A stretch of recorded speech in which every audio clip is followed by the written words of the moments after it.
entrance. Naruto slid into a stance and started to glow an ice white as his Korehabushi activated. He slammed a palm thrust into the door and it flew off his hinges and into the room, spinning like a buzzsaw. As it flew towards the group of ninja, a yellow flash appeared on it, and it dissolved into frost particles as Naruto landed and spun the kunai on his hand. Alright you bastards and bitches. The name's Naruto Uzumaki Namikaze, and I plan on winning this thing, so watch your step around me. You're all talk and no action, yelled someone from the back of the room. A large vine snatched him up and turned him into a popsicle. Naruto walked over to him and placed his hand by the ice statue as a red aura surrounded it, melting the ice. With a flash of light, The ice exploded as Naruto slipped his swords back into his jacket. The group marveled at him as he joined Haku. Sasuke and Deidara were shaking their heads. Haku was laughing. Sai had a creepy smile on his face and Io was picking his nose. Io, you freaking suck.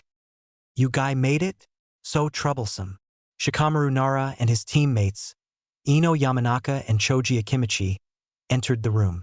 Ino jumped for Sasuke, but he stuck his hand out and she fell flat on the floor. Hey, where's Forehead Girl? In one word, dead, answered Aio, flicking a booger in her directions. She died. Yeah, because she acted like a fangirl and followed Sasuke on a mission. All eyes turned to Naruto, who was making different shapes with a piece of what he brought with him. Looks like the gang's all here. The eyes of the rookies returned to the doorway as Kiba Inuzuka, Hinata Hyuga and Shino Aburame entered the room. Who are the new kids Uchiha? Asked Naruto. He's the one that turned them back over from missing Nin. You really expect me to believe that? It's true dog breath. Haku barked at him. Deidara, the blonde here, Aio, the green-haired one, and my father Zabuza Momochi were missing Nin until Naruto asked us to return to Konoha. Kiba's gaze, as well as the other genins, was on Naruto as he made the stick into a rectangle and froze it, then tossed it into the air and cut it up with a kunai. What? I got bored with it, he said. Where did you get those abilities? Kekkei Genkai Dobe. Apparently, Tsunade was my grandmother and the fourth was my father. He shrugged off their glances and pulled out his Sanji gun and started to polish it. You know you should be quiet over here. Naruto noticed the person first. He wore purple clothes, had silver hair and silver wire-rimmed glasses. I'm Kabuto, a veteran of the exams. Naruto rolled his eyes and ignored the kid. He replaced the weapon and listened in on the conversation. These are my ninja info cards. They respond to my chakra only. Anyone you want to know about? Yeah, Gaara of the desert, said Naruto. Look up Naruto Uzumaki, Haku Momochi, and Deidara, added Kiba. Ah, you know their names. That's no fun, he said jokingly. He pulled 4 cards out of his deck and placed the first one on the ground. It spun as he placed his fingers on it and pumped chakra inside it. Let's see here, Gaara of the desert. 34 D ranks, 16 C ranks, and wow, 1 A rank. The most interesting thing about him is that he has gone through these without getting a scratch and is the Jinchuriki of the Shikaku no Ichibi. I already knew about the Jinchuriki thing, said Naruto offhandedly. You did? How? Check my card if your information is accurate, but don't read it aloud. Kabuto returned Gaara's card to the deck and drew out a second card. HS chakra flashed as he read it. Oh, I see now. May I see my card, please? Kabuto handed Naruto the card. He scanned it quickly. All it said was his mission reports, his teammates, his skills, and that he was a Jinchuriki who his parents were, who his grandparents were, who… Hold on one damn second. He returned to his grandparents and widened his eyes slightly. Next to a picture of Tsunade was a picture of a pale-skinned man with golden eyes. Under the picture was the words Orochimaru of the Sannin, current leader of the Hidden Sound Village, holder of the snake contract and wielder of the Kusanagi blade. He handed Kabuto his card back with a shaky hand. Is something wrong? Asked Kabuto. I just didn't know who my grandfather was. But you did. Kabuto looked at the card in shock, then back at Naruto. He took the card and tore it in half, then burned it. He sends his regards, Naruto. He got up and left, leaving all of them in confusion. Hey, I never got to see what made Naruto so special, hollered Kiba. Naruto held him against the wall, a white blue creeping through his eyes. What makes me special is that my full name is Naruto Miso Uzumaki Namikaze, son of the 4th Hokage and Kushina Uzumaki, the Bloody Blade of Konoha. I'm the Jinchuriki of the Kyuubi no Kitsune and a level 3 Blade Master. I have mastered the Flying Thunder God and Rasengan, and I'm working on my own jutsu, and I have the Raijin Ken and a sword 4 times strong. I can summon snakes and hawks, and I'm the teammate of Deidara, the Jinchuriki of the Kaku no Shichibi and last user of the Kekkei Genkai of the 3rd Tsuchikage, and Haku, the Jinchuriki of the Hyoryu no Shichibi and last user of the Hayutan creation Kekkei Genkai. He threw Kiba onto the floor and pulled his fist back, but a hand laid itself softly on his shoulder. Naruto, please calm down. He's not worth it. His bloodshot gaze landed on Haku and he calmed down. She gave him a hug to help calm him and he uncertainly returned it. He didn't notice a tear falling from Hinata's eye. They had to move as a third of the contestants left to the room for fear of going against Naruto. Naruto spied Kabuto talking to a female grass ninja, which made Roki tell him something shockingly happy. That tried to approach him, but a blast of smoke covered the room as Ibiki Marino, the man who had taught him interrogation, and several chunin appeared in the room. All right, you maggots, listen up. He looked round in confusion and started to count people up. Then he sighed and turned to Naruto. What did you say? I told them my full name, my parentage, who my first tenant is, my blade master level, what the most powerful techniques I know are, what weapons I have, what I summon, and my teammates' skills. Well, you sure as hell made my job easier. And I don't have to put up with Anko's shit in a little while either. Naruto perked up at Anko's name, but he noticed the grass nin got a smile, like the one Anko got when she told him about her teacher Orochimaru. Like a person filled to the brim with happiness. It made him rather suspicious. Ibiki, we need to start now, whispered one of the chunin. Right, all of you take a slip of paper and go to that seat. He produced a hat filled with paper strips and allowed them to choose. Naruto ended up in the third row next to the grass nin. He stole a blank piece of paper from the front of the room without Ibiki noticing on his way to his set.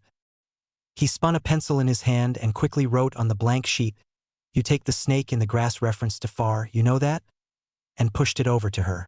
She looked at him in confusion until Roki crawled down his arm so the girl could see him.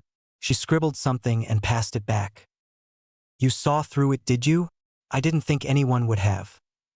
He turned to her as a pale white-skinned snake slithered from her sleeve. He wrote his reply quickly. My snake told me who you are. Apparently they can sense those who have signed the contract. Why are you here, grandfather? I came to complete a job. Have you awakened the first and second? Yes, when I was tricked into stealing the Forbidden Scroll by a Chunin Academy instructor who told me about the Kyuubi. He was placed in the jail after that. Was his name Mizuki? Naruto didn't waste the paper and just nodded. He is a subject of mine. I didn't think he would attack you though. You mean you knew and didn't tell me you were my grandfather? Do you know how many times I was beaten growing up? They abandoned the exchange as the test began. Naruto took one look at the questions and realized these questions couldn't be answered by an average genin. He placed his hands under the desk and made a small set of hand signs. He brought them back up and covered his left eye. A small eye of ice, so clear it couldn't be seen, appeared on top of the head of the genin in front of him. Ice style. Eye of the ice beast. He copied the answers, turned the paper over and started to polish his swords. The paper was soon returned to him. I am sorry I was never there for you, but even I didn't know about it. Kabuto stole those cards from the Kage Tower and didn't know that that particular information was on there. Naruto began to return it until he felt someone try to enter his consciousness. So he contacted Kyuubi. Get rid of them. Yeah. Roar! Behind him, Ino screamed and fell backwards. He smiled as one of the prompters around the room marked her sheet. It's okay, grandfather. I can understand that. I really do wish you had been there for me growing up. It would have made being a Jinchuriki a hell of a lot easier. Naruto, you aren't old enough to be cursing. Old enough to kill, old enough to curse. I'm guessing you spent a lot of time with Anko? Naruto's reply was a hushed laugh that only Orochimaru could catch. Before the conversation could go any further, Ibiki spoke up. All right, you twerps and twerpits. Time for the 10th question. But first, I need to explain things to you. You can choose if you want to take the question. If you choose not to, you will be kicked out of this exam. Then why wouldn't we take it? Someone yelled out. I'm not done yet.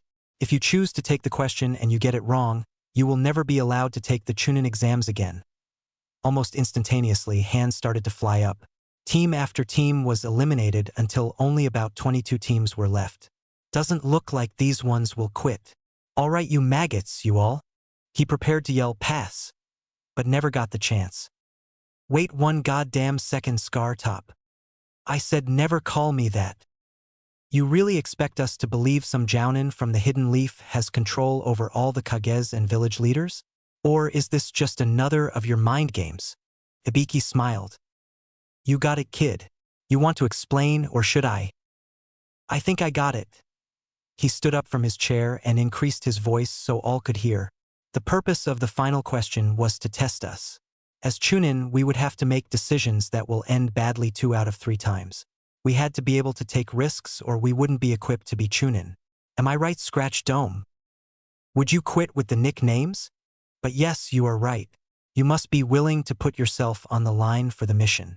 This is what I have received for my own loyalty. He untied his bandana-style headband to show burn marks, scars, and small holes. Even Naruto, who had never seen these, fought the urge to heave. Now, the second prompters should be here in 3, 2, 1, bang. He took a step back as a black ball flew through the window. 2 arms flew out and tossed kunai into 2 corners, sticking the cloth to the ceiling. Then they did the same with the bottom. A person tumbled out and Anko smiled at the ground as she landed. I am Mitarashi Anko, second proctor of the Chunin exams. Naruto smacked his face at his sensei's antics. He shook his head as the banner fell on her, the small wooden hands that had dislodged the kunai returning to the ceiling. A ninja near the back of the room with a picture of a mountain on his headband raised an eyebrow. Looks like Hashimaru wasn't the last with his ability. I will have to watch for this one. He felt a second presence and knew his apprentice was about to speak to him. Master, is he the one Itachi is assigned to capture for the Akatsuki? I think so, but I haven't seen any abilities with fire, so we cannot be certain. Shall we ascertain him? No, just warn your teammate to be on her guard. The way that Grasnin is acting, something is going on. As you say, Master. Naruto, you bastard! Yelled Anko as the cloth was hurled at him. He snapped and it exploded into flames and sparks. Is that good enough for proof, Master? Yes. I believe you are right, my student. Anko, you came too early again. No, you just set your watch wrong, she argued. Naruto sighed at his sensei's antics and dodged a kunai. Meet me at Training Ground 44, as the more experienced ninja call it. She, Naruto, and Ibiki all finished the line at the same time. The Forest of Death. Chapter 8. Dog's Bite, First Kiss, and the Pain of Paper Snakes. The Forest of Death, they said in unison. Half of the people in the room gulped. 66 people? You've lost your touch, Ibiki. Or maybe this group is just very talented. Well, Naruto is in this one. They chuckled at the joke. They grew serious in an instant and returned attention to the genin. Naruto, lead the group to Training Ground 44. I'll be there waiting. Anko disappeared in a puff of smoke, followed by Ibiki and the Chunin proctors. Naruto faced the other people in the classroom and cleared his throat. All right, follow me and we should be there soon. Screw you, ass wipe, yelled a rain ninja. Aio, Haku, Deidara, Sasuke and Sai all held their weapons at a vital a second later. Except it wasn't the Rain-nin's vitals, but Naruto's. He had his Sanjigun out, the Raijin blazing on one end and his own sword on the other. A tri-pronged kunai was jammed in the desk in front of the kid as Naruto tried to push away. A Rasengan swirled in his hand, a mix of wood and ice elements itching to be rammed through the kid's head. Naruto, if you kill him, we get in trouble. Just do it in the forest. You know Anko's gonna allow killing, said Haku, a sunban held at his jugular vein. He grunted and the Rasengan disappeared. He shrank the Sanjigun and pulled the kunai back with a chakra string. Watch your step, Rain Ninja, or I'll use your blood to water the forest trees and feed your flesh to my snake. As a threatening gesture, Roki fell onto the floor and launched at the kid, but Sasuke grabbed his tail and hung him upside down. Roki looked him in the eyes for a moment. Then he spoke. I wasn't gonna use poison. Bonk. After using some healing chakra to make the bump on Roki's head disappear, Naruto jumped out the window. The rest of the group followed him after the mountain, sand, and grass team left. They jumped over rooftops and through trees until they arrived at a large fenced-in forest. All right, little kiddies, sign these waivers so that when you die, said Anko, casting a look at the Rain Ninja from the test room, while giving people waivers. I mean, if you die, Konoha isn't responsible. She's a crowd pleaser, isn't she? Said a smiling Naruto. He moved his hand to the nick on his cheek from where a kunai had cut him as Anko appeared behind him. It looked like I pleased you with the picture I gave you, Naruto. If you want, I could give you a sample. She licked the blood from his cheek and started to move down his neck, but a kunai suddenly hung in front of her face by a pink tongue. She stiffened, then took it from the female Grasnine, somewhat unsure of herself. I believe this is yours, she said. Yes, thank you. Anko placed the kunai in her pouch, then whispered something in the ninja's ear. She smiled and nodded. Okay, here's the deal, she yelled. By the fence is a tent where you will turn in your waivers for either a heaven scroll. She held up a white scroll with the kanji for heaven on it, or an earth scroll. Then she held up a brown scroll with the kanji for earth on it. If you open the scroll in the middle of the test, though, you will be eliminated and ascertained. Your objective is to arrive at the tower in the center of the forest with both these scrolls. The group signed the waivers and lined up. Naruto got a heaven scroll from the prompter and went back over to his team. I got an idea for this, guys, he told his teammates. He made 20 clones and had them do the transformation jutsu. One clone just stayed looking like Naruto while 2 of them turned into Haku and Deidara, and the other 17 became mock scrolls. Each person took 6 scrolls, but it was Naruto who got the real one. He put a genjutsu on the scroll that even the Sharingan couldn't see through with the fundamental level and hid them on his person. They walked to the gate where they were assigned and waited. Chunin attendants, open the gates. Oh, and one more thing. Anko's voice blared from the speakers by the gate. Just don't die. The gates swung open and the group dashed in. They ran for about 10 minutes, then Naruto stopped them. He went through some complex hand signs and ended on snake. He blindfolded himself as 2 eyes made of ice formed from the air, followed by 98 more. They flew through the forest, searching for something. Naruto took his blindfold off 5 minutes later and pointed northeast. They dashed off in that direction, and after 1.5 hours of running, they met up with Sasuke and his team. Naruto, thank God you're here. We're being attacked by the mountain genin. A huge spike of stone shot up and nearly impaled Sasuke. Naruto pulled him back just in time as the 3 mountain genin came out. The obvious leader of the group was about Kakashi's height, had long black hair, and wore a mask that made an orange swirl. Only one onyx eye was shown through. The other member was the same height and had spiky orange hair with a red tint, wore a red shirt and black cargo pants. The female member was smaller than the other 2, had short blue hair with a white rose in it, and wore a battle kimono. You! Naruto grabbed his mouth. It had yelled out the word, but not in his voice.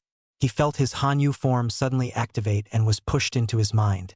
The Shodaime took control as Naruto tried to gain control again. What the hell is going on? That man in the mask is our objective, Naruto, answered the Nidaime. My brother has a very large amount of pent-up anger he needs to get rid of, and Madara is the perfect way to do this. Naruto watched as his body shifted. Roki dashed away through the forest as fast as he could, off towards the only person who could help if this went bad. Madara, prepare to die, yelled the Shodai. The one with the orange hair looked at the one in the mask.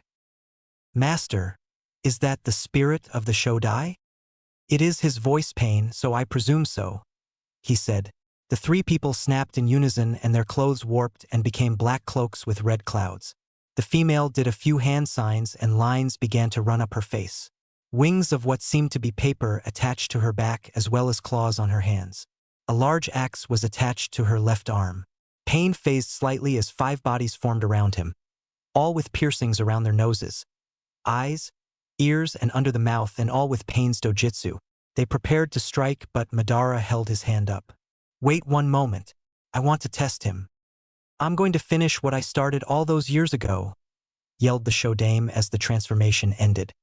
His skin was hardened wood with vines running the length of his arms to his waist and wrapping around him.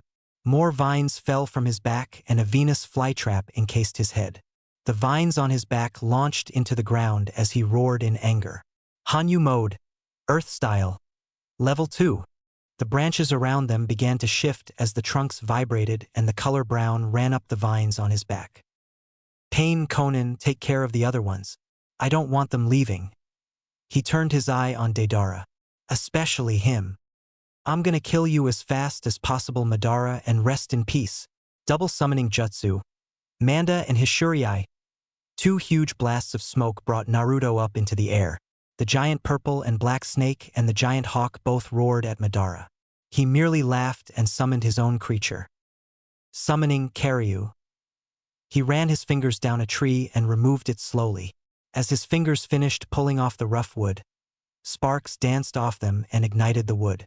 The whole thing was soon up in flames. A single piercing howl, one of ancient unexpressed rage, shattered all serenity. The tree crumbled to the ground as the flames took shape. A long angular face formed, long twin rows of teeth glittering in the now showing sun. A long muscular body led to a barbed tail. The legs traveled backwards then forward to the feet with claws. At the bend, long spikes shot out. Madara Uchiha. How dare you call me out? It yelled. Golden orange scales flashed in the light. Kiryu, it has been far too long, said Hishuriai. The dragon turned to him and sent a huge fireball out. A sphere of earth and metal dispersed it. Manda jumped at him and his tail lashed out. The boss of the hawks sent blast after blast of elements at Kiryu while he swiped with claws, battered with his tail and sent bolts of fire. Eventually the hawk boss and the snake boss lunged forward while Kiryu exploded and took them all out. Naruto swung his arms out wide and jagged sword blades covered his arms. The vines shot him forward and he prepared to attack Madara. As he got within a few feet of the Uchiha, Madara struck out and slammed his foot into Naruto's stomach. Weakling, that is the only way to describe you, Uzumaki. He drew an odachi and swung it down. Naruto closed his eyes as he regained control. So this is how it ends, huh? I didn't think I would die so young. I never even achieved my dream. You worthless demon brat. Go back to hell where you belong, Kyuubi. Ha, like a loser like you could become Hokage.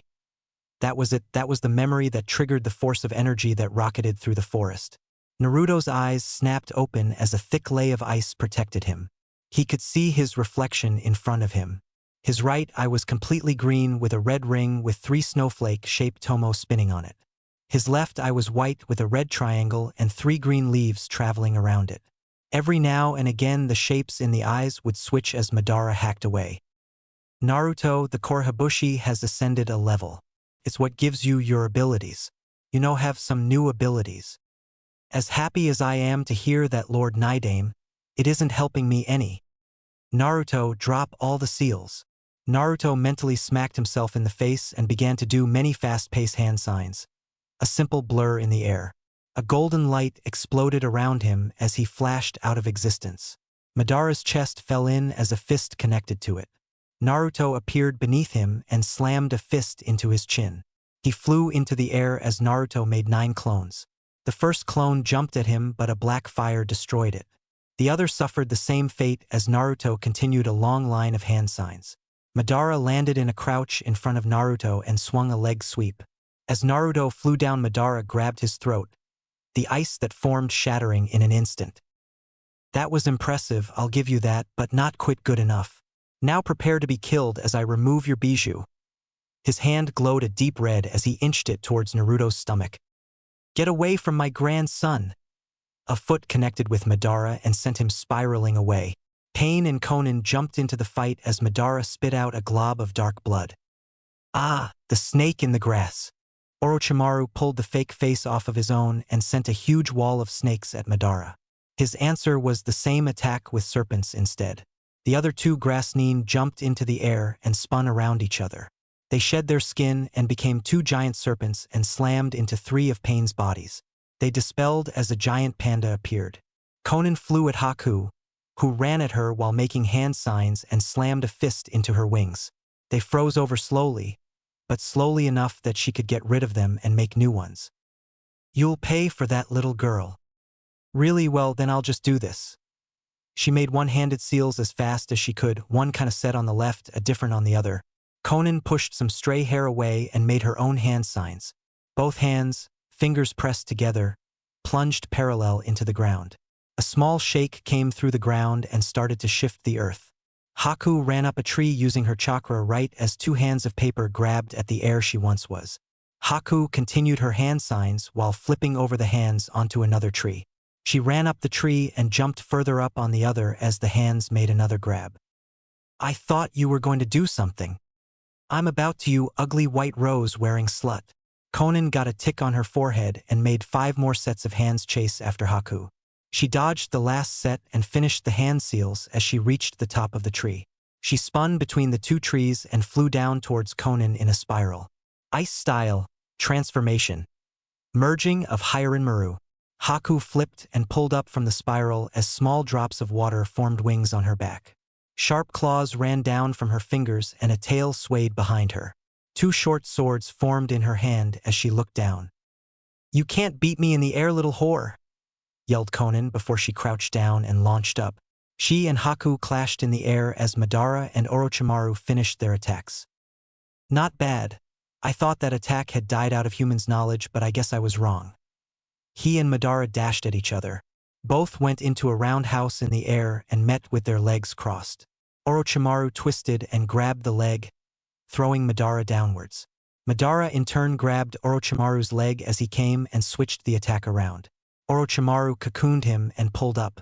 Madara exploded outward with his arms and launched at Orochimaru, activating his Manjikyu as he spun around, forcing black chakra around him.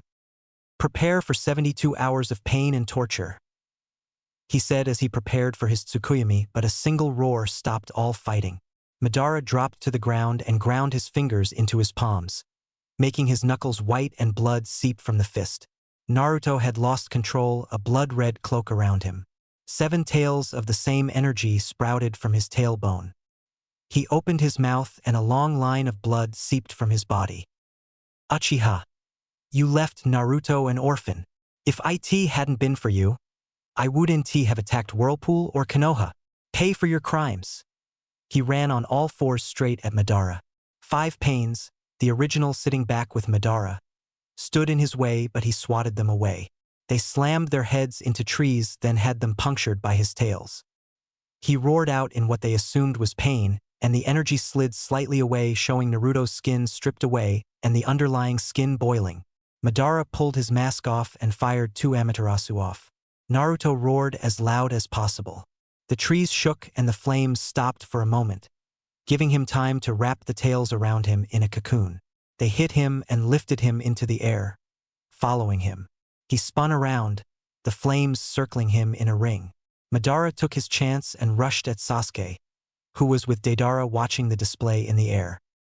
Become powerful, my descendant, he yelled as he pulled out a glowing yellow scroll. He dodged clay birds and jammed the scroll into Sasuke. It sank through the clothing and into his abdomen. Sasuke grabbed his head as a second being entered his soul. Madara smirked and jumped away. Deidara caught Sasuke as he fell to his knees in pain. What did you do, you freak? Madara chuckled as Deidara repeated his question. I made sure the Uchiha line would continue, at least, until I come to take the Hoku no Yururu back from him. Master, you put it inside him? Haha. Yes, Pain. I turned my own descendant into a Jinchuriki for the 5-tailed wolf. Hey, what's going on here? All attention, other than Orochimaru's and Naruto's, landed on a young blonde girl. She wore a black bodysuit and had 3 whisker marks on her cheeks. A headband with a village hidden in the cloud symbol on it lay on her forehead. Jinchuriki! The one word yelled by Deidara made her growl. She hissed and suddenly exploded into purple chakra. Purple flames made a 2-tailed cat form around her as she screamed. It's a Jinchuriki party, Pain, laughed Madara. We can get 4 of the bijou here and now. He laughed as the girl nearly hit him. Haku dashed past him with Konan following. Why hasn't Sarutobi gotten here yet? It can't be that hard to notice, whispered Orochimaru as the black fire started to spin faster. He may have not known about Naruto being his grandson for long, but he still cared about him. Come on, you overgrown fuzzball. Save him. Boom. The flames disappear as the orb turned yellow and hit the ground. A medium-sized blonde 9-tailed fox landed in the crater and fell down, turning into Naruto. He staggered up and spit a large amount of blood and a few teeth onto the ground. Grandfather, I need more power. I know you can give it to me, so do it. Orochimaru hesitated but complied. His neck shot out and he bit into Naruto's neck behind the shoulder. He did a few hand seals as his neck shot him towards Sasuke. He bit into him but laced it with a demon suppression seal. Madara growled and tackled him. They rolled back and forth, punching each other as Sarutobi and Jiraiya appeared with the Jounin senseis and Anko. "Sensei!" yelled Anko. Orochimaru punched Madara in the nose, listening satisfied to the crunch.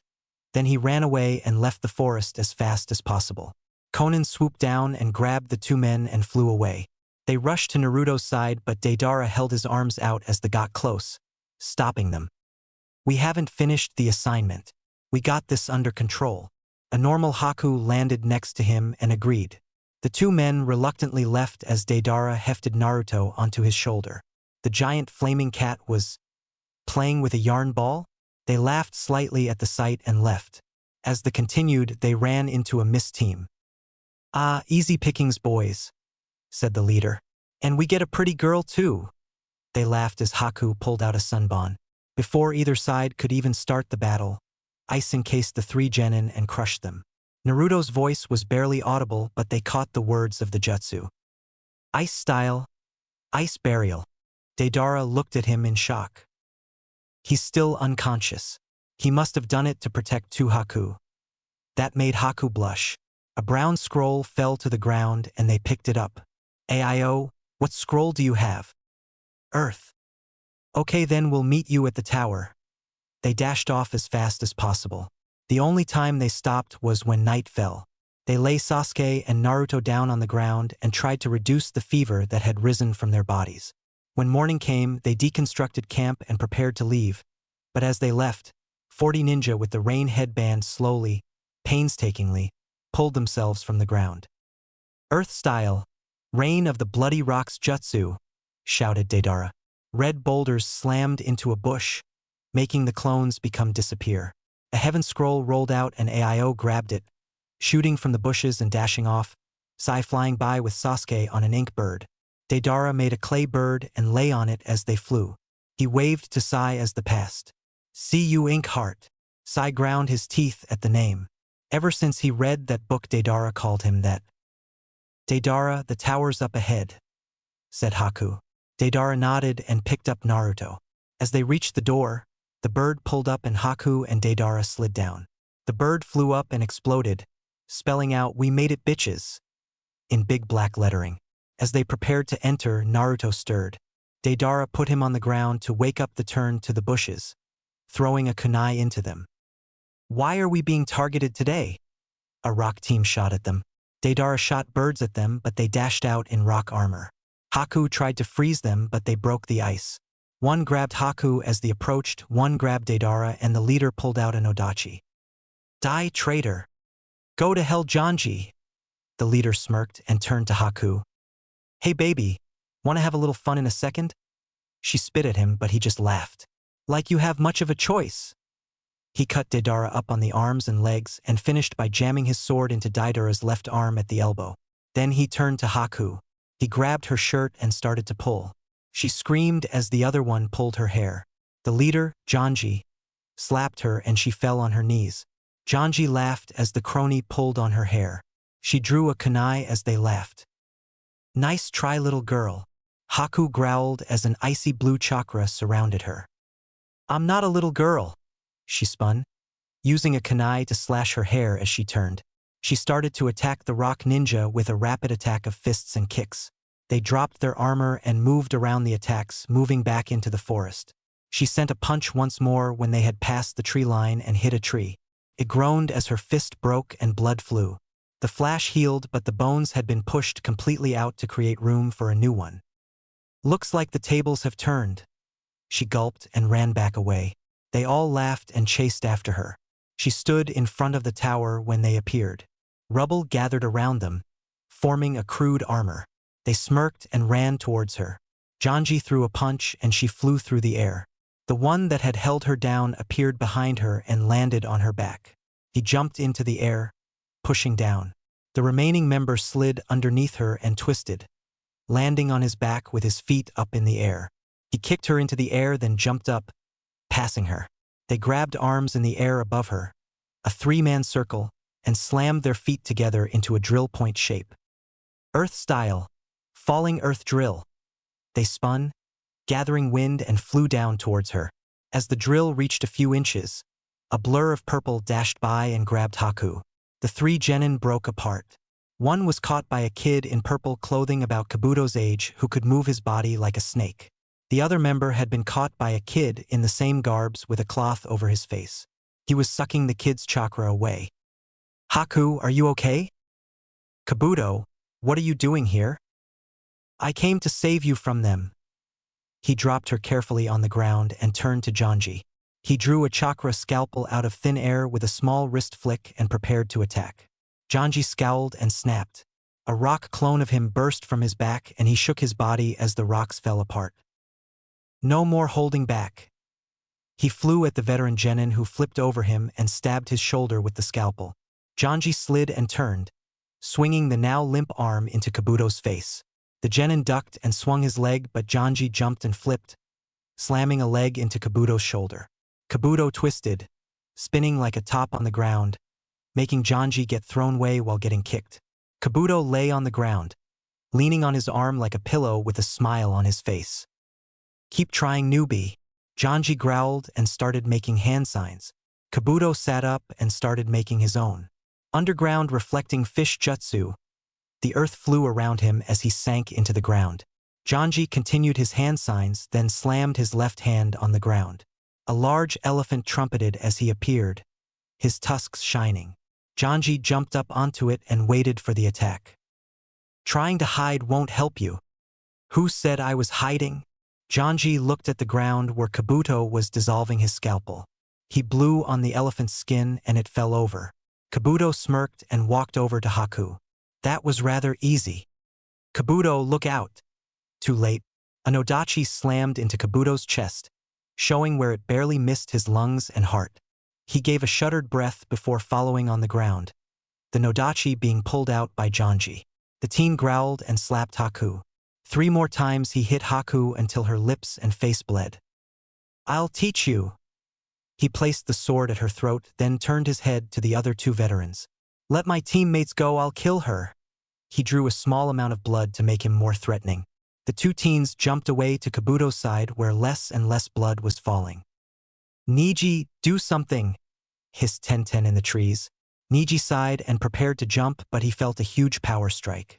He screamed as he deactivated his Byakugan, the chakra too blinding to look at. Haku, did he hurt you? It was a simple question with a simple answer. The voice was soft yet held a deep hatred and rage in it. Janji gulped as he felt the chakra spike upwards. Answer me, Haku. Did he hurt you? Janji felt his heartbeat increase as he gazed at their target. Are you en Naruto Uzumaki Namikaze? He stuttered. Yeah, why do you want to know? Knowing the name of your executioner isn't going to help any. Naruto let the huge spiraling column of blue energy surround him. The mark on his neck, a leaf with a triple set of snow flakes around it, spread more of the ice like marks over his body. Naruto, let me do it. I haven't gotten to fight yet. A second energy, more malicious though, combined with Naruto's. Out stepped Sasuke from the woods, a black spiral of his own deep purple energy swirling around him and flame like marks on his arm and face. No, I'm going to feed him to my snakes. Roki! The black snake flew from the trees, landing at Naruto's feet. He roared in pain and grievance as he felt the energy spill into him. Soon a large tiger-sized snake with 2 small feet, making it look like a larger version of a Komodo dragon, was next to Naruto, roaring the rage Naruto would not expose. Janji gulped, knowing he would die. This guy was at least special Jounin level if not Jounin, and he had pissed him off. I get him, Sasuke demanded. Naruto swung his leg around and slammed it into Sasuke's gut. The Uchiha jumped and threw a punch. Naruto caught it and they met eyes. Korehabushi versus Sharingan. Both spun in a wild dance, fire and ice. Sasuke broke apart and started to pant. Naruto covered his eyes and focused his chakra. He moved his hand and let 2 bullets of ice fly into Sasuke. He hit a tree and groaned, losing his markings. Now for you. He pulled the Raijin off the Sanjigun and walked up to Janji. In one swift move, the Raijin was thrown through his head and into a tree. Naruto held out his hand, making it shake up and down. It flew to him, spinning like a saw so fast Janji's body was cut in half. Naruto laughed evilly and held both hands out toward the other two. Ice coffin! They floated into the air in two ice cocoons. He laughed crazily and closed his hands, destroying them.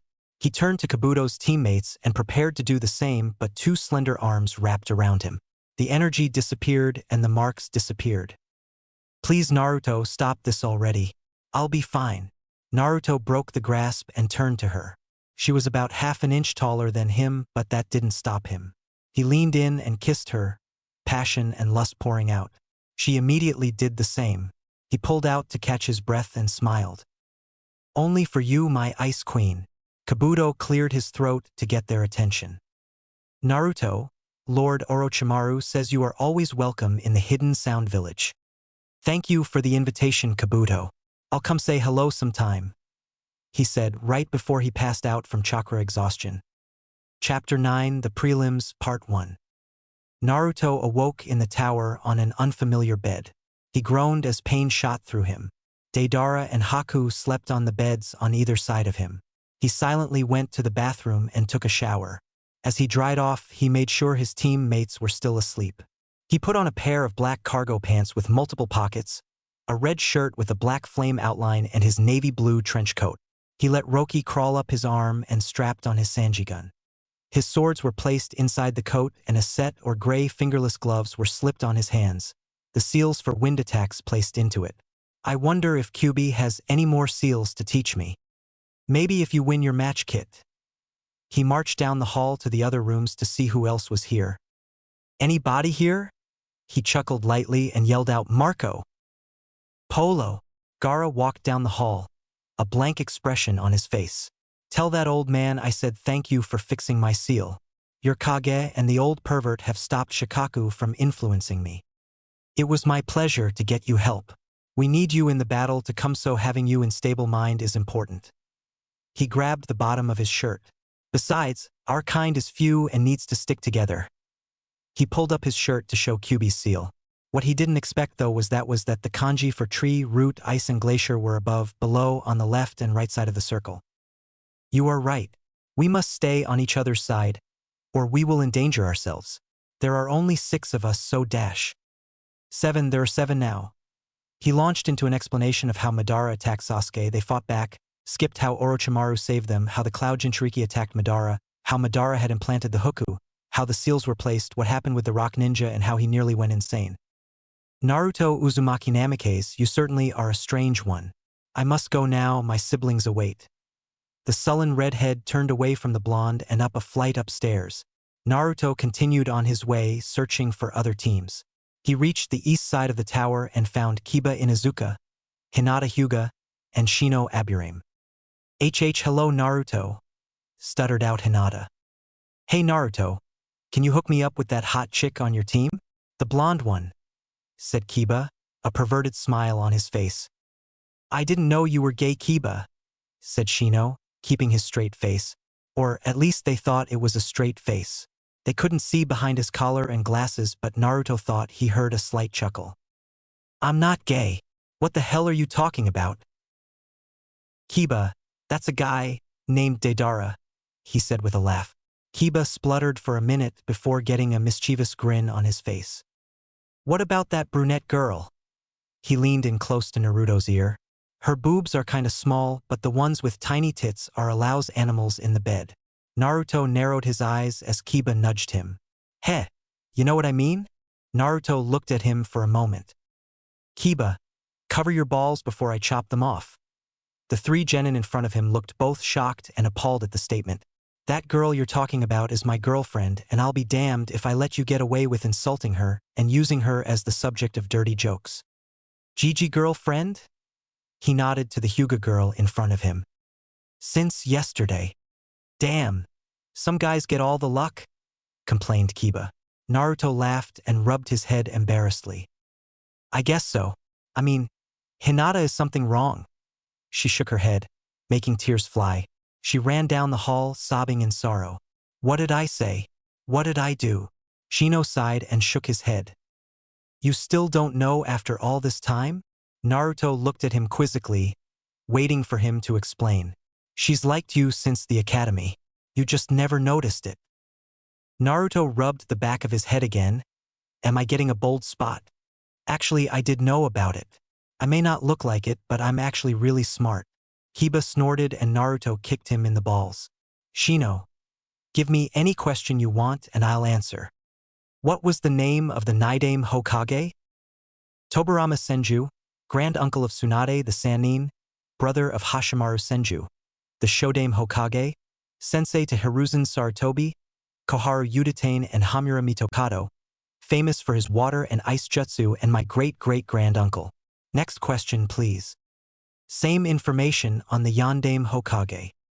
Minato Namikaze, son of Tsunade Senju and Orochimaru no known surname, husband of Kushina Uzumaki, sensei to Kakashi Hatake, Obito Uchiha and Rin no known surname, famous for his Rasengan, flying Thunder God technique and his seals.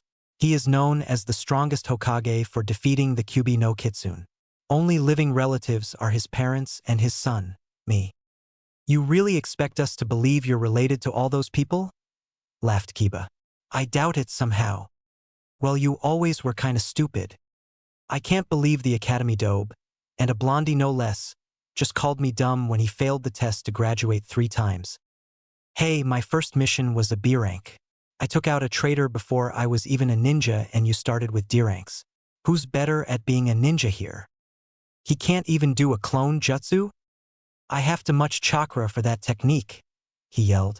Besides, I learned a jutsu form, the Forbidden Scroll of the Hokage, in 3 hours while evading almost all ninja chunin or higher in the village.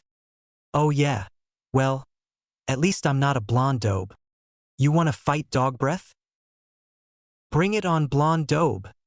They dashed to the arena where the other contestants were gathered. Naruto, just in time for you to be in the prelims and miss the speech. Take a look at who your possible opponent could be. Naruto scanned his eyes over the group. He saw Sasuke the cat girl, Sai Deidara Haku, a set of rock ninja, a sound ninja group, Kabuto's teammates, Shikamaru's team and Kiba's team, as well as a Hyuga boy, Lee and a girl in a Chinese outfit with her hair in 2 buns, and Gaara and his siblings. Sensei, someone has to fight twice. I'll do it, declared Naruto to Hayate on the field. Me and Kiba got a score to settle. Okay, but no swords or wind jutsu. Naruto nodded and jumped from the railing onto the floor. Kiba followed him as Hayate cleared his throat. This event is being televised to all nations across the continent, so be careful what you use. Begin. Shadow Clone Jutsu. 49 clones popped into appearance and all 50 Narutos tossed 2 trikunais around Kiba. You missed Dobe. Did I really, Kiba? You obviously have never seen a flying Thunder God kunai before. Naruto smirked and worked some hand signs. Tree style, arms of the soul tree. For arms shot from underneath Kiba's feet and held his arms and legs. The clones made a bird sign and disappeared in a yellow flash. Kiba screamed as wounds appeared on his skin. Naruto smirked, then turned and slammed a clawed hand into a second. More beast like Kiba. Glacier Cocoon! The Kiba fell to the ground in a block of ice. Akamaru! He yelled. The Kiba in the ice disappeared to be replaced by a small dog. Naruto chuckled and snapped his fingers. In an instant, the tree branches sunk away and the ice melted into water. I'm no monster. I would never hurt an innocent little animal. He walked over to the wall and leaned against it, waiting for Kiba. The aggravated Inuzuka tossed a pill to Akamaru, who turned red. Kiba then got on all fours and growled. That's it. Akamaru. Akamaru barked and jumped onto Kiba's back. Ninja art, man-beast clone. In a blast of smoke, the small puppy turned into his master again. Ninja art, beast mimicry. Kiba lowered his head to the floor and covered it with his hands. When he came up, he looked like a rabid dog. Akamaru, keep your mutt on a leash, yelled Naruto, or I'll do it for you. He chuckled again as Kiba and Akamaru jumped into the air and twisted. Inuzuka Taijutsu style. Fong over Fong. 2 swirling vortexes of wind, weaving in and out of each other, came towards Naruto. As they grew closer, he took a huge breath, did a few hand signs and spit a long line of mud at them. They went up over his head and tried to come down again. Tried being the operative word here. Naruto inspected his fingernails till they were about 4 feet apart and Spin kicked out of the way at the last second, scoring a hit on one of the clones. Not bad, Akamaru, but you should train your pet better. He's just a burden to you and the village. Kiba howled in anger and ran straight at Naruto on all fours. I'll show you who's the pet here. Bring it on, your wet-haired, slobbery, flea-infested, mange-ridden mutt. Kiba sped up and circled Naruto. Said Blonde yawned and slammed a Rasengan into the ground. The arena crackled and scattered. Kiba was thrown into the far wall. Winner, Naruto Uzumaki Namikaze, yelled Hayate. No, I can still fight, yelled Kiba, crawling out of the hole. He ran at Naruto again, blood pouring from his left arm. Hayate moved to stop the fight, but Naruto beat him to it. He disappeared in a golden flash and appeared in front of Kiba with his fist an inch from his face. A small plate of wind hit him and sent him flying. Naruto bent his arm so his hand was in front of his face and he had a straight arm and placed his other arm on his wrist. He pulled it down to his elbow, then pointed the arm at Kiba and balled the hand into a fist. Wind shotgun. A large compressed bullet of air shot at Kiba's head. Kiba covered his head as the wind impacted against its target and exploded. Kiba shakily turned his head and looked at the huge crater next to his head. Naruto grabbed his shoulder as his arm went into minor seizure but quickly stopped as a red aura ran down it and back up. Watch your step, Kiba, or next time I won't sneeze when I try and kill you. XXXXXXXXXX. Jiraiya and Anko were rolling on the floor as Sarutobi slammed his head on the bar. The brat sneezed and missed, laughed Anko as Kiba was taken away. That kid's so unpredictable. I remember one time though, his father sneezed as he activated the flash and instead of him, his snot hit the Tsuchikage in the face. Even the contestants were laughing at that one. Jiraiya wiped his eyes of tears as the name-selecting electric board began to shuffle. XXXXXXXXXX. I told him his overconfidence would be his undoing, but he never listened to me, said Kiba's sister, Hana, in the Inuzuka residence. He did well for someone going against that kid, said his mother, Tsum, as she sipped some tea. Inuzuka like Kiba are a disgrace if you ask me. You need to teach him some humility. Tsum waved her hand back and forth and poured the rest of her tea into her dog's mouth. Thank you, Tsum. Any time, partner. XXXXXXXXXX. The Tsuchikage ground his fingers into the diamond desk as the entire continent laughed at the fact he had gotten a face full of snot in the war courtesy of the yellow flash. The desk snapped as he realized Akira had failed her mission. ANBU, send 3/4 of all available Hunter-nin after Akira.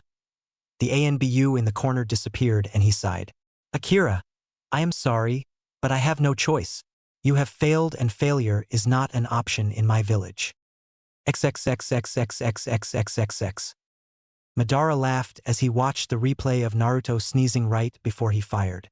Then it got hard to breathe as they zoomed in on the crater to show snot flung everywhere. That kid is funny, he said while wiping his eye. Master, what did I miss? Asked Pain as he came back with the popcorn. His mouth fell open when he saw all of the Akatsuki members laughing their asses off. Madara hit the rewind button and showed the snot. The popcorn dropped as Pain covered his mouth. He suddenly burst out laughing, a high, squeaky, schoolgirl giggle. All laughing stopped for a moment as all I focused on Pain. He wrinkled his nose and sneezed, sending green mucus into the popcorn. They burst out laughing again as Pain ran to his room to cry. XXXXXXXXXX. The names spun at a fast rate. Hayate announced each name as they appeared. Ino Yamanaka will fight. The second name slot turned around and began to slow down after Ino's name appeared. Tamari Sabaku. Well, this should be quick.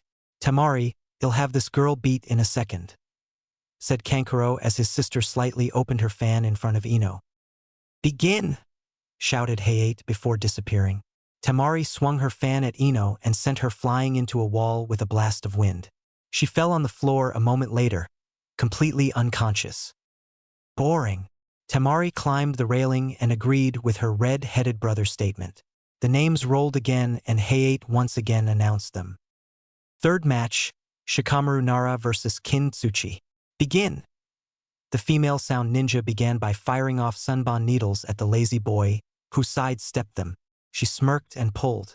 Bells on the end of the needles shook, sending sound waves out to Shikamaru's eardrums.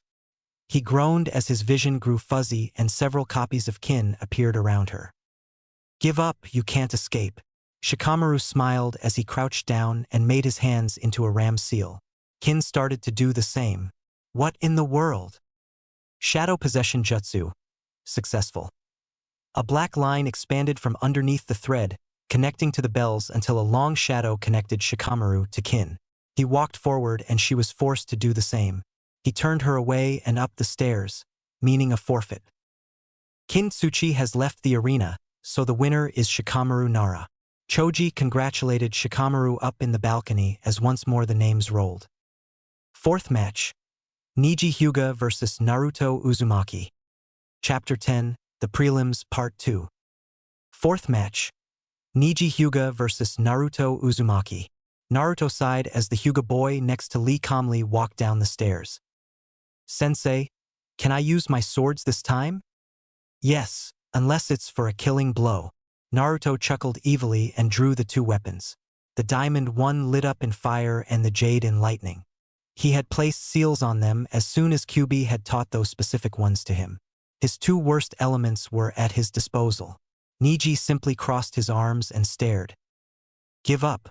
Fate has determined I will be the winner of this match. Naruto cocked his head to the side and stared. 2.5 minutes, he said and threw a wad of cash to Anko.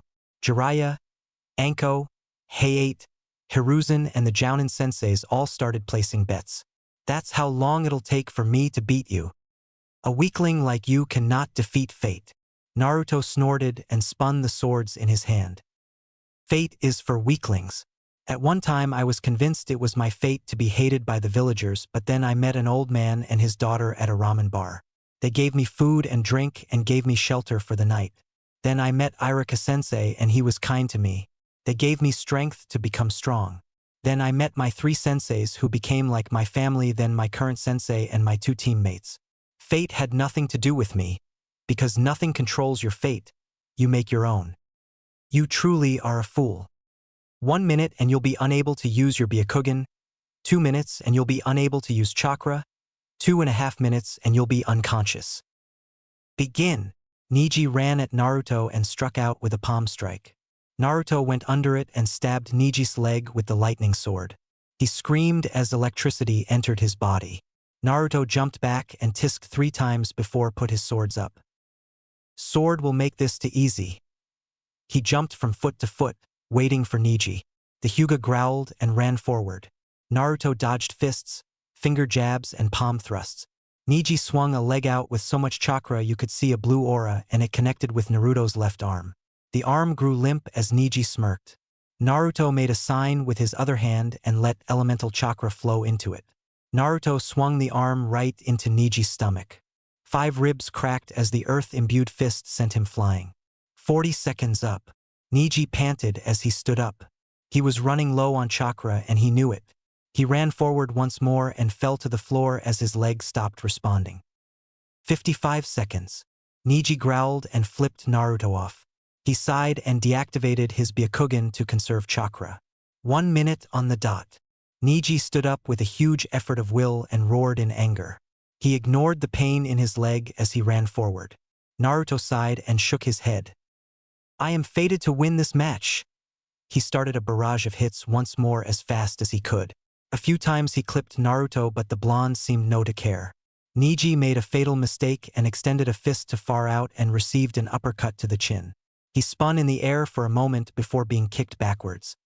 He used his hands and his heels to slow down as blood poured from his leg. Even Naruto was panting heavily now. 1 minute and 48 seconds. He managed to get out, making Niji angry again. Ice style. Freezing fog. He took a huge breath and expelled a gray fog that headed straight for Niji. Said Hyuga pulled his injured leg up, held his arms away from him and spun on 1 foot. A swirling dome of chakra spun around him as the fog hit. The dome began to freeze as the fog pressed on. Niji was forced to stop with no chakra left in his body. No more chakra left to use. It's been 2 minutes on the dot, Niji, and you can't use chakra, gloated Naruto. Niji, from behind the riveted ice half-dome shaped like the dome he had just stopped, glared at Naruto, who began making hand seals. He tapped the ground gently with his right index finger and let a fingerprint of blood be pressed into it. From that small bloody marking, a single pill popped up. Naruto picked it up and swallowed it whole. Niji stared curiously at the blonde boy in front of him. "What is he doing? I've already lost," whispered Niji. Naruto simple burped as loud as he could and smacked his lips together. "Man, that was good." He licked his lips satisfied and yawned. "Now where was I?" He turned to Niji and hit his head with his palm. "Duh, I was gonna beat him." People started to sweat drop as the blonde headed for Niji. 10 seconds, Naruto, called Anko. Naruto nodded and sped up. Niji backed away as best he could, but Naruto smashed straight through the dome and grabbed his collar, using it to pick him up. Bye, Niji Hyuga. Naruto swung Niji around and tossed him towards the opposite wall. His head collided with the wall and knocked him out right as the clock hit 30 seconds. He walked up the stairs and sat down next to Sasuke and Choji. "What was that pill you ate?" The question didn't seem to surprise Naruto, so he answered the Uchiha. "A new medication pill I'm working on. It contains an entire meal to restore energy. The one I ate was a beef rice with soy sauce, onigiri, and tomatoes. I also put in dango and sake." He laughed as Choji, Sasuke, and Anko started to drool. Choji from the beef and rice, Sasuke from his addiction to onigiri and tomatoes, and Anko because of the dangos and sake. Jiraiya came over to him and clapped a hand on his shoulder. "Kid, you just made me a crap load of money. You know that?" "Where is my money?" Jiraiya laughed and gave him a silver metal suitcase filled with money. "Don't spend it all in one place." XXXXXXXXXX. Tsunade and Shizune were happier than they had ever been. A few months ago, Sarutobi had sent them a scroll containing Naruto's file and a letter telling her about their being related. Feeling she owed him something, she put her faith on him and bet all the money she had in the Senju clan estate that Naruto would win through with his prediction right on the dot. "I can't believe we just won enough money to pay off all your debts and still have enough left over to double the size of the clan's treasury," Shizune said excitedly. "Well, he is my grandson, in case you don't remember." Shizune smiled and laughed. They both made multiple shadow clones to take the money to the people they owed the money to while they headed to Konoha. "Why are we going there again? I thought you were never going back." "I'm going for one reason. If my grandson is anything like me, I can bribe him to leave the village and come with us." XXXXXXXXXX. "How did a branch member learn the rotation?" demanded a Hyuga elder. "If he can use that, who is to say he can't use the 64 palms as well?" A third yelled. Hayashi Hyuga simply sipped his tea calmly. "If a branch member is this good, maybe we should ask him to train the Lady Heiress Hinata," suggested the newest council member. "Are you a complete idiot?" yelled one of the others. "That has to be absolutely dash. The best idea an elder has had in a long time, possibly the only good idea." The sudden interruption and revelation by Hayashi stunned the older members of the council. "A new time is coming.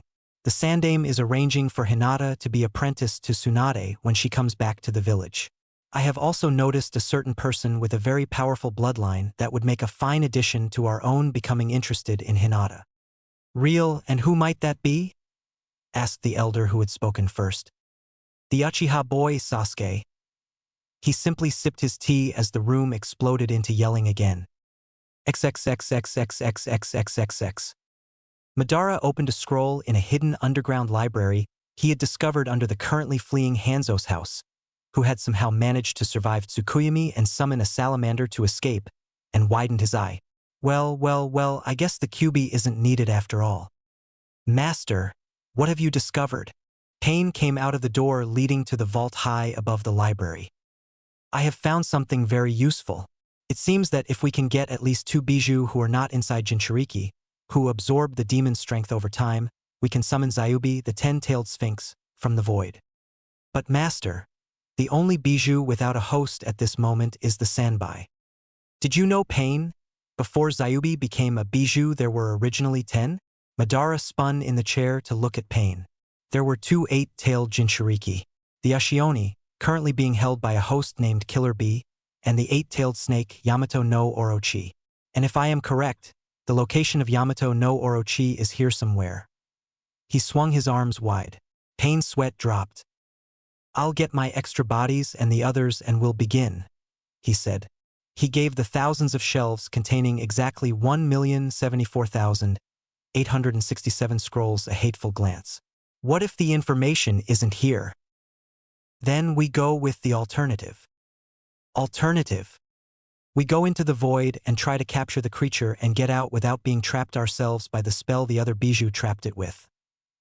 He turned back around in his chair. What happened with the match?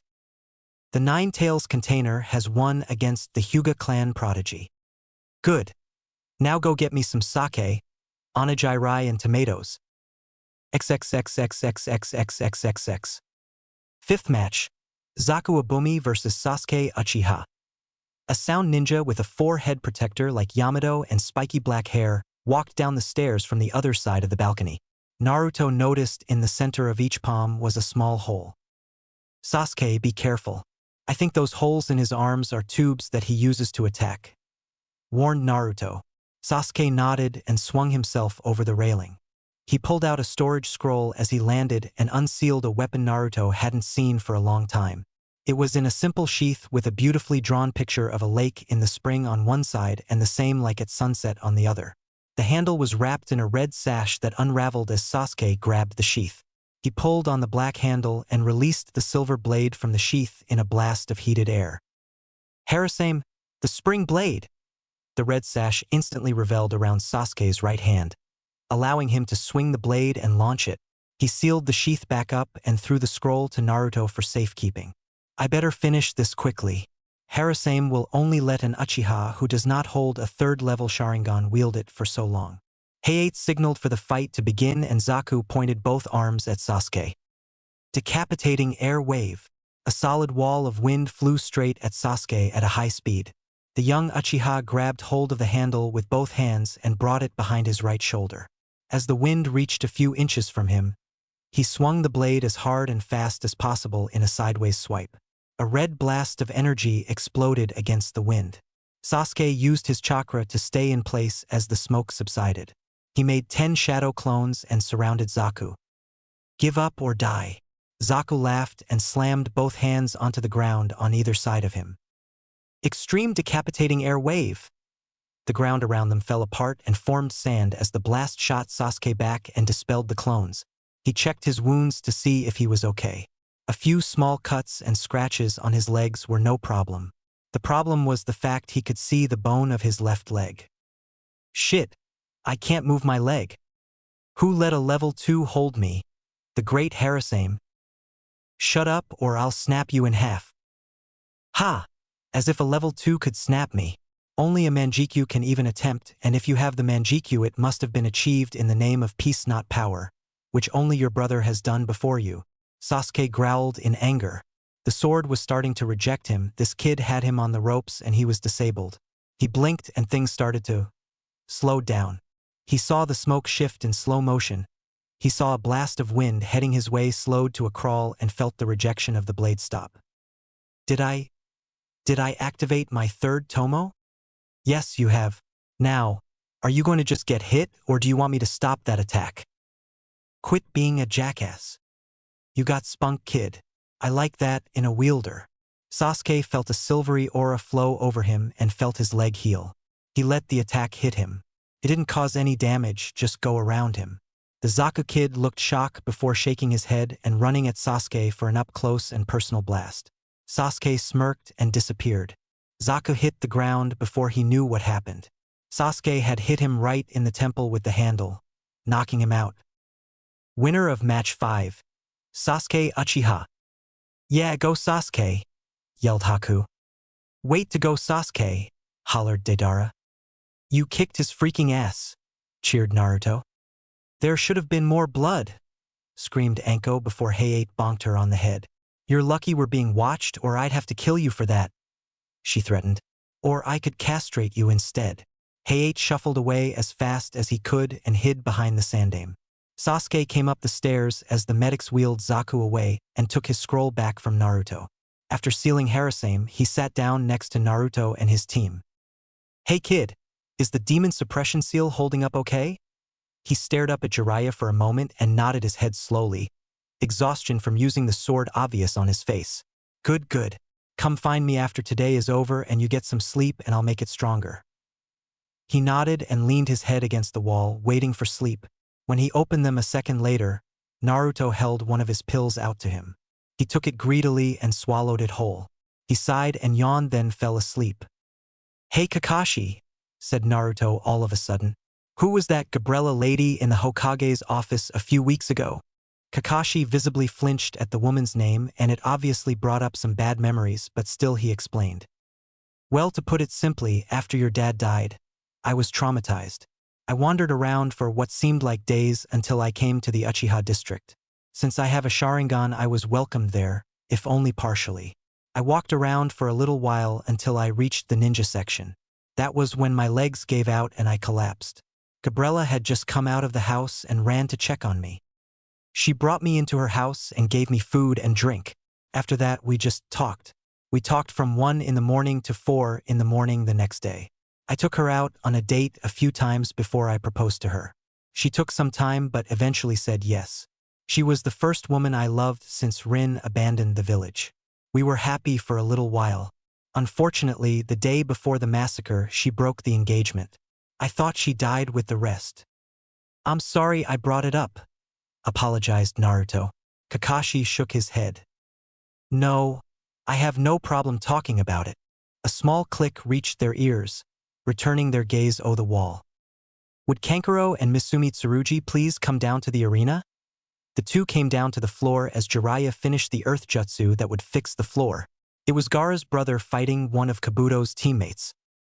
I just read Gaara's lips, informed Kakashi. He told Kankuro to make it quick. Kankuro pulled out a scroll and unsealed a large salamander-looking puppet and a fat puppet with a latched closed stomach. He unwrapped his bundle and revealed a 6-armed puppet with 3 eyes. Blue strings connected each puppet to Kankuro's fingers as he got on the salamander's back and inside a protective shell. Begin! Misumi dodged attacks from the smaller two by moving around like a snake by using his chakra to soften his muscle tissue and bones, but the giant third puppet rammed him. Misumi was then caught by the fat puppet and locked inside. The first puppet with 6 arms split apart into 7 different pieces, the arms and head. Each one had a sword coming from the bottom of it. They flew into the side of the stomach. No killing. The stomach of the fat puppet opened up to show a shaking Misumi with multiple sword blades a few centimeters from stabbing him. I won't kill if I don't have to, said the puppeteer as his 3 performers disappeared into his scroll again. He walked back up the stairs and stood next to his family members. It was obvious fear still remained between him and Gaara, but much less than what there had been. 7th match, yelled Heiei as the second name appeared. Gaara Sabaku vs. Chapter 11, The Prelims, Part 3. 7th match, yelled Heiei as the second name appeared. Gaara vs.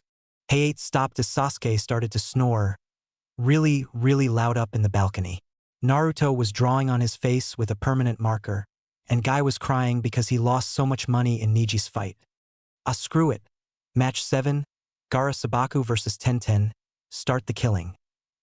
He walked away looking depressed with his arms dangling at his side. Gaara looked confused, so Tenten took her opportunity and rushed at him with a nodachi. She swung it down and it was snapped in the sand shield. Nice try, but those swords aren't going to work for you, gloated Gaara as he kicked part of one of the 28 swords Tenten had broken. She smiled crazily and pulled out a black scroll and unsealed a huge zanbato. She swung it down as hard and fast as she could and let it impact against the shield. It made the shield explode into a large sand cloud. She tried to pull the weapon back, but a strong tug pulled her into the smoke. Gaara held onto the zanbato with one hand and tugged Tenten to him. How did you? He smiled at her as he held his arm around her waist. She realized the position they were in and blushed. His smile grew a little wider as he pushed her, and she was shot all the way across the arena into a wall. "Winner, Gara Sabaku," called Hayate. Gara simply walked back up the stairs to his brother and sister.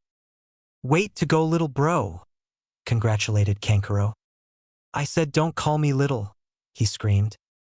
In another universe, a blonde kid in a red jacket was sneaking away from a woman in a black dress when he suddenly sneezed. "Aha! I got you, you little twerp." Her fingernails launched out at him. "Don't call me little, you bitch," he yelled while pounding his fists on the arm of the suit of armor holding him and running away. "Let me go, Ed. I'll kick her ass. Let me go." In a far-off countryside, a village about 3/4 as large as Konoha was nestled away quietly. Missing Nin filled the main defense force of the village, while samurai and such were the civilians. At the moment, all of them were watching the Chunin exams on a huge jumbotron in the center of the village. A huge party with sake, food and hot girls was being hosted by Orochimaru. No, this was not the Sound Village, it was something completely different. "Long live Akatsuki-ga-Cure," yelled Orochimaru from the giant fortress in the center of the town. "Long live Akatsuki-ga-Cure and Naruto Uzumaki Namikaze," they screamed back. Orochimaru smiled and dropped back down into the fortress. A young boy with pale white hair bowed to him. "Lord Orochimaru, we have found what you asked. This is the village Gato was forming, but it seems young Naruto came in here and won all their loyalty. They will serve only him. Thank you, Kimamaru. Now come enjoy the party. If you're lucky, you may get laid." Orochimaru blinked as the sudden Kimamaru-shaped dust cloud that ran all the way from where he was a moment ago, down the stairs, out the door, over a lake and in front of a beautiful young woman settled down. He laughed and went down himself. "Yes, I win out again," yelled Choji while pumping his fist in the air. "Eighth match, Yujito Ni versus Tobarama. Begin," yelled Hayate. The Jinchuriki for the cat Bijou, Nibby the two-tailed cat, simply crossed her arms. The boy across from her had a black blind fold over his eyes and several hundred weapons and storage scrolls. Yujito just sat down and let her demon chakra form a dome around her as the weapons hurled themselves at her. They bounced off harmlessly at the boy, who caught them in a blur of hand movement. "Not bad, but can you deflect this?" He placed 8 scrolls around him with a letter on each one that corresponded with the way it was facing and rolled them out. A purple gas shot up around him as he unfolded the blind to cover his entire face. "Poison gas attack." The smog floated over to Yujito. She expected her chakra to stop the gas, but instead they went through. The kid crossed his fingers and she pulled the dome in around her as the gas sparked and exploded. "Katsu. He almost had me. I better be on my toes. And get some more yarn." "It's not yarn time yet, Nibby. It's always yarn time." Yujito started to make hand seals as Tobarama searched for her. He threw a purple pill at her direction, but she finished her jutsu first. Lightning style, thunder wall. A wall of crackling blue electricity formed in front of her. The pill exploded into poison as a stray bolt hit it. Wind style, blades of wind. 20 crescents of air spun through the electric wall and through the poison. The purple gas attached to the blades and carried into Tobarama, shocking him, cutting him and drenching the wounds in poison gases. He simply stood there and panted as she dashed straight at him. She drew her fist back and let it fly. A crack resounded around the room as he dropped Yujito's broken hand. She grabbed his shoulder and pulled his head into her knee. He moved at the last minute and head-butted her. Poison style, dripping fong cave. The area around Yujito shifted to a large cave. The inside was purple and the large stalactites and stalagmites dripped a purple liquid. The ground fizzled where the liquid hit and disappeared a moment later. "The liquid is acid." "No, it's venom." The voice of Tobarama rang out around her.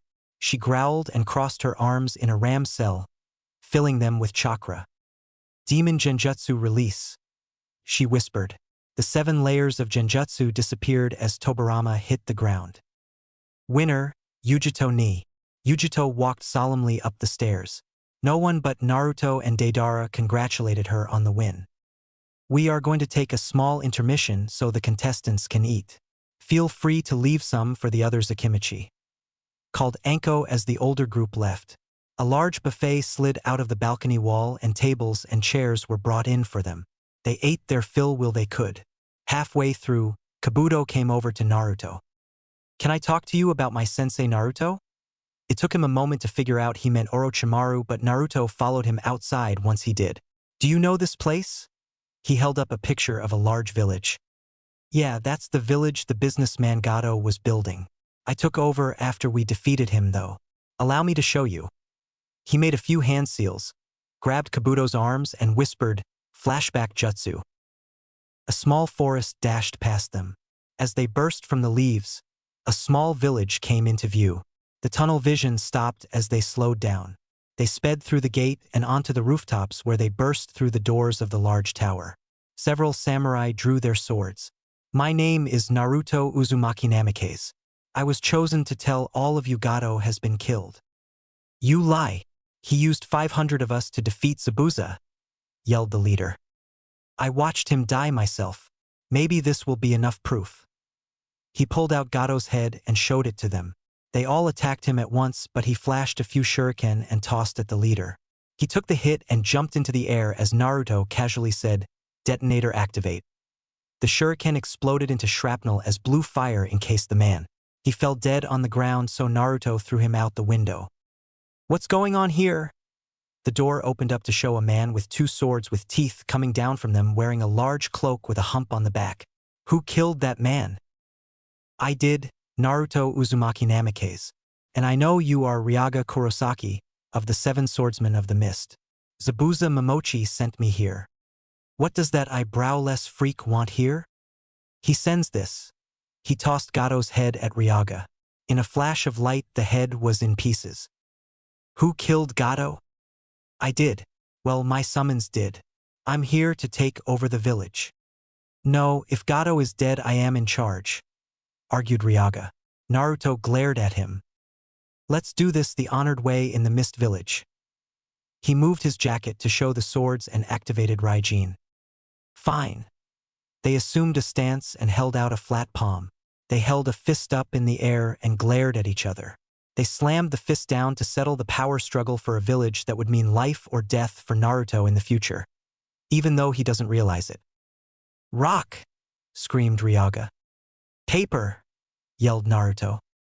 "Scissors!" they yelled together. Ryaga pulled his scissors back as Naruto smiled at his rock. "I win this time." He pulled out a sake bottle, gulped it down and grabbed Ryaga's shoulder. "I'm putting you in charge of the village." Naruto smiled and shunshined away to his friends. Naruto released the jutsu to a nodding Kabuto. "It seems they have chosen a new name for the village." At the confused look from Naruto, he continued. "They chose to call themselves Akatsukigakure." "The village hidden in the dawn?" asked Naruto quizzically. Kabuto simply nodded. They went back inside as the tables were being taken away. Naruto stood next to a ninja with a black ANBU mask on and what he could see as tape wrapped around the upper part of his head. "Is your name Naruto?" Naruto looked around trying to figure out who asked him that. "It was me in the mask. Are you Naruto?" "Oh yeah, I'm Naruto. I'm going to kill you in the finals." Naruto's eye instantly narrowed and the two started having a battle of killer intent.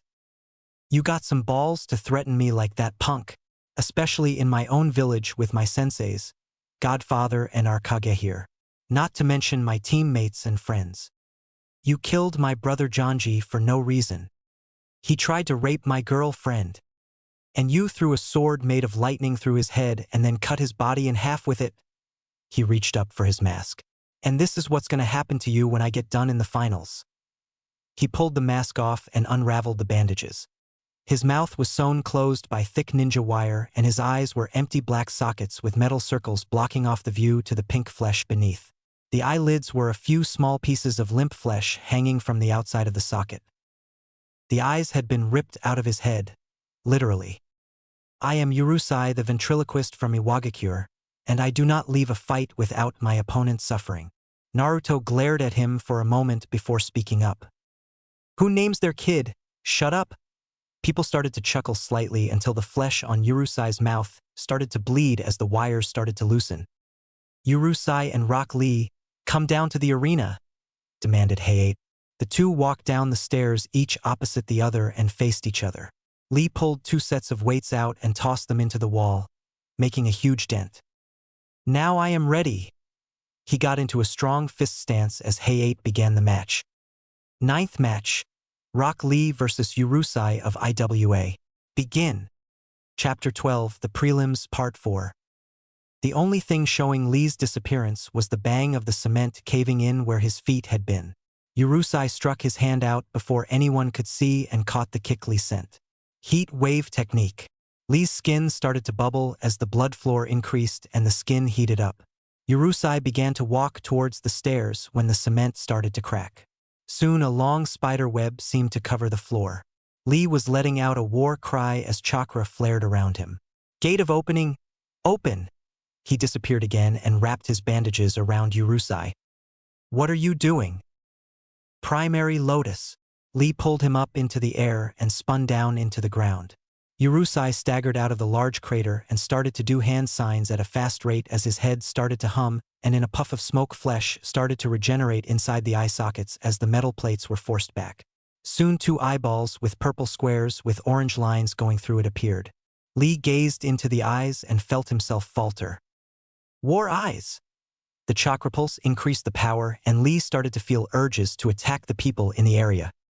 The Tsuchikage smiled as the eyes activated. He knew what they did, since it was his family's technique.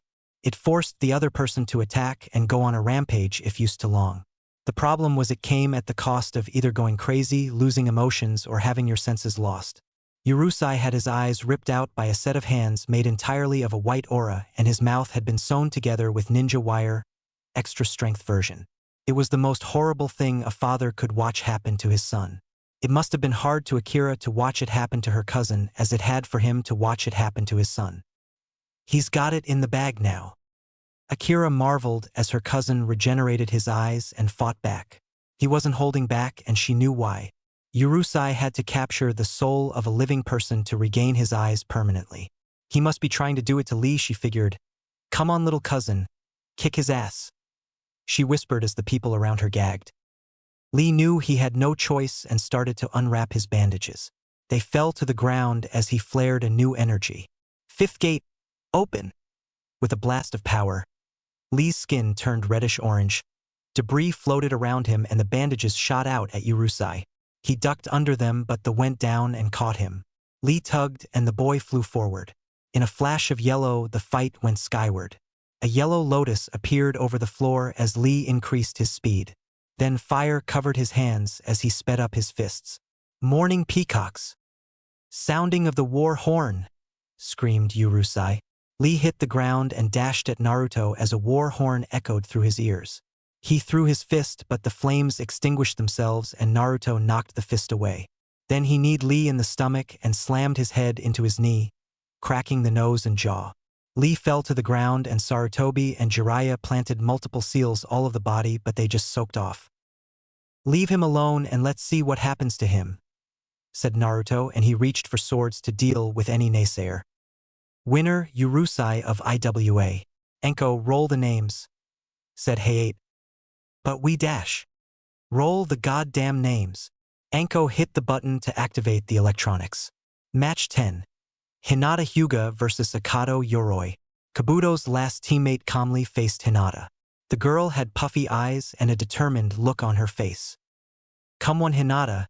Kick his ass."